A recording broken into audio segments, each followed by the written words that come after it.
Good morning mga mi. For today's video po, ito po tayo. Magpapalit po tayo ng diaper ni baby. So, nung mga time po na yan, no, kaliligo lang ni mami. And kailangan natin palitan si baby dahil may rashes po siya.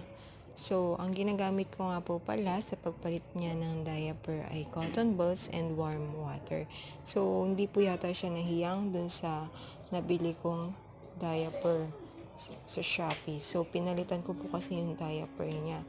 And ngayon, magpapalit po ulit ako ng ibang brand kasi feeling ko hindi po siya hiyang. Dumami po yung rashes niya simula po nung yun yung ginamit niyang diaper. So, yun po. Medyo madalas ko din po siya ngayong palitan dahil po sa rashes niya. So, thank you po for watching. Don't forget to click subscribe. And thank you po again. See you po sa next vlog. Bye-bye.